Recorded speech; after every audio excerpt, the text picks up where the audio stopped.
চিনির চাপে পড়ে ঠাম্মির মুখ থেকে সত্যিটা বেরিয়ে গেল। সম্পূর্ণ জানতে ভিডিওটিতে একটি লাইক করে প্রথম থেকেই দেখতে থাকো।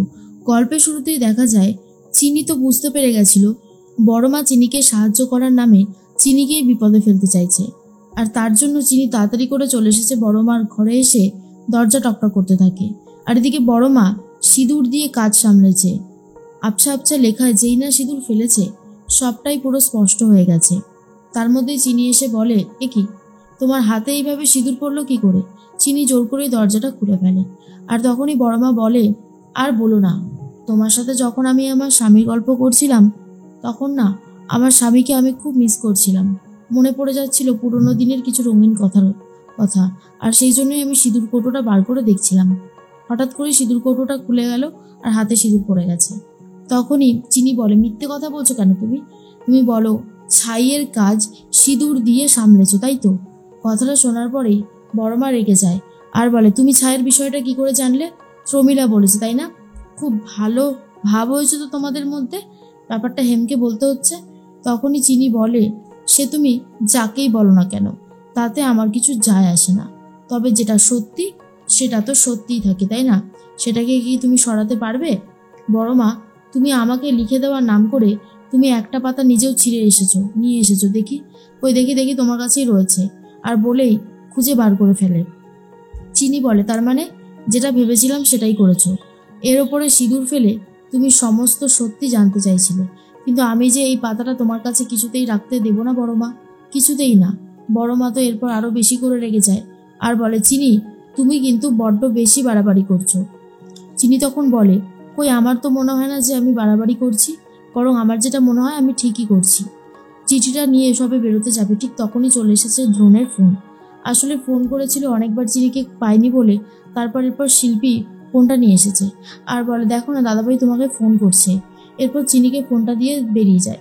চিনি ফোনে কথা বলতে ব্যস্ত হয়ে গেলে বড় মা তাড়াতাড়ি করে ওই কাগজটার একটা ছবি তুলে নেয় আর বলে, এবার তুমি কাগজটা নিয়ে চলে গেলেও আমার আর কিচ্ছু যায় আসবে না চিনি, কারণ প্রমাণটা তো আমার কাছে থেকেই গেল। এর মধ্যে চিনি বলে, বলুন ছোট মালিক, কি বলতে চান? ছোট মালিক তখন বলে, চিনি আমি ঠাম্মিকে নিয়ে এক্ষুনি বাড়ির দিকে রওনা দিচ্ছি। শোনো, আমি ঠাম্মিকে বলেছি, ঠাম্মি হলো মানে একজন ড্রাইভারের মা, বুঝতেই পারছো, ভূতনাথ কাকাকে ঠাম্মির ছেলে হিসেবে সাজাবো। বাকিটা বুঝতে পারলে তো কি করতে হবে? চিনি বলে, হ্যাঁ ছোট মালিক, খুব ভালো মতন বুঝে গেছে কি করতে হবে, আমি এক্ষুনি সব কিছুর ব্যবস্থা করে ফেলছি। এই বলেই ফোনটা কেটে দেয়। আর তখনই ঠাম্মি বুঝতে পারে দ্রোণ আর চিনি মিলে আবারও কোনো প্ল্যান করছে, আর সেই জন্যই এরকমটা করছে ওরা। কিন্তু কি প্ল্যান করছে? এবার কি আমাকে শেষ করে ফেলার প্ল্যান করছে নাকি? উফ, আমি আর পারছি না এই চাপ নিতে। এর মধ্যে চিনি মনে মনে ভাবতে থাকে যা করার ঝটপট করতে হবে, আর বড় মাকে বলে, ব্যাস আমি এই কাগজটা নিয়ে যাচ্ছি, আপনি চাইলেও কিচ্ছু করে উঠতে পারবেন না, বলেই নিয়ে চলে যায়। কিন্তু বড় মা অলরেডি ফোনে ছবিটা তুলে রেখে দিয়েছিল। এদিকে ঠাম্মি বলে, আমাকে তুমি কোথায় নিয়ে যাচ্ছ বাবা? দ্রোণ বলে, আরে দাঁড়াও না ঠাম্মি, এত ব্যস্ত হলে হবে?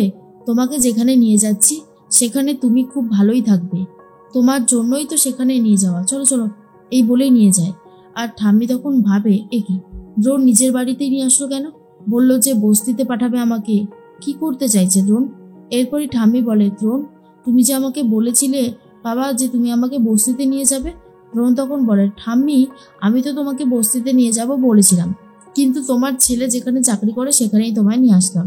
আসলে কি বলতো, বস্তিতে তো খুব গরম, আর সেখানে সেভাবে হাওয়া জল বাতাস তোমার লাগবে না, তাই তোমাকে এখানে নিয়ে এসেছি। তোমার ছেলে যেখানে কাজ করে, এই যে তোমার ছেলে ভূতনাথ কাকা।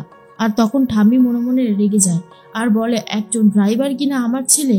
দ্রোণের এই বারবার এইগুলো আর মেনে নিতে পারছি না। এর মধ্যেই ভূতনাথ বলে, এসো মা এসো, তোমার জন্যই তো অনেকক্ষণ থেকে অপেক্ষা করছি, এসো। এ কি, দরজাটা আবার কে দিয়ে রেখেছে, দরজাটা খোলো। এরপরই চিনি দরজাটা খুলে দেয় আর বরণ ডালা নিয়ে হাতে দাঁড়িয়ে আছে। ঠাম্মি তখন বলে, তুমি কে? চিনি তখন বলে, এ কি ঠাম্মি, তুমি আমাকে চিনতে পারছো না? আমি তো তোমার নিজের নাতনি গো, নাতনি, আমার নাম চিনি। ঠাম্মি তখন বলে, ও আচ্ছা আচ্ছা। এরপর চিনি বলে, দেখো আমি তোমার জন্য নিজের হাতে বরণ ডালা সাজিয়েছি, কারণ বরণ ডালা না সাজালে তো তোমাকে ঘরে বরণ করে নিতে পারবো না, তাই না? সেই জন্যই আর কি।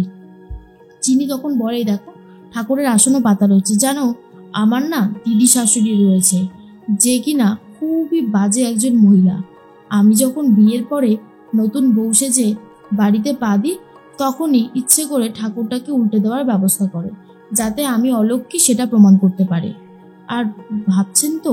হ্যাঁ, ভাবুন ভাবুন সব কিছু। মনে মনে ভাবতে থাকে চিনি, ঠাম্মি এবারেই তো আপনি জব্দ হয়ে যাবেন। আর এমন জব্দ হবেন না, ভাবতেও পারছেন না আপনার জন্য ঠিক কী অপেক্ষা করছে। এর মধ্যেই ঠাম্মি তখন বলে, এদের বাড়বাড়ন্ত বেড়েই চলেছে, কিন্তু সুনয়নী দময়ন্তী ওদেরকে তো দেখতে পাচ্ছি না। ওরা কোথায় গেল? ওরা থাকলে তাও একটা ব্যবস্থা হতো। এর মধ্যেই দ্রোণ তখন বলে, চিনি ঠাম্মির খেয়াল রাখছো তো? ঠাম্মির কোনো অসুবিধা হবে না তো? চিনি তখন বলে, কি যে বলেন না ছোট মালিক, ঠাম্মির অসুবিধা হবে কেন? ঠাম্মি একদম ঠিক আছে, বরং আপনি যান, সারাদিন অনেকটা খাটাখাটনি গেছে, এবারে ভালো করে ফ্রেশ হয়ে একটু ঘুমিয়ে নেবেন, খেয়ে দিয়ে যান। দ্রোণ তখন ঘরে যায়। এর মধ্যেই চিনি ঠাম্মিকে বলে, ঠাম্মি আপনিও তো খাবেন তাই না? ঠিক আছে, আমি না তোমার জন্য খাবার নিয়ে আসছি। তুমি তো পান্তা ভাত, পেঁয়াজ আর অনেকটা ঝাল দিয়ে মেখে খেতে পছন্দ করো পান্তা ভাত, আমি বরং সেটাই নিয়ে আসি।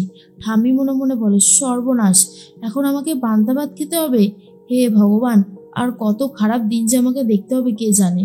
এই হেমাঙ্গিনী চৌধুরী সব কিছু খাবার মতন ক্ষমতা রাখে, আর সে নাকি এখন খাবে পান্তা ভাত। কিছু তো বলতেও পারবো না।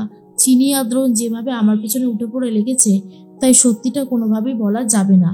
আর তখনই চিনি বলে, তুমি একটু থাকো, আমি এক্ষুনি রান্না করে নিয়ে আসছি। এই বলেই ঘরে চলে যায়। তখনই অন্তরা বলে, কিরে চিনি, তুই কোথা থেকে এলি? শুনলাম মা নাকি এসেছে। আর মাকে ভূতনাথদার ঘরে রাখার কি হয়েছে? চিনি বলে, এসব তো আমি বলতে পারবো না, এগুলো ভালো বলতে পারবে ছোট মালিক। আমি তো এখন ঠাম্মির জন্য পান্তা ভাত বানাতে এলাম। তখনই সুনয়নী বলে, আমার মা পান্তা ভাত খাবে কেন?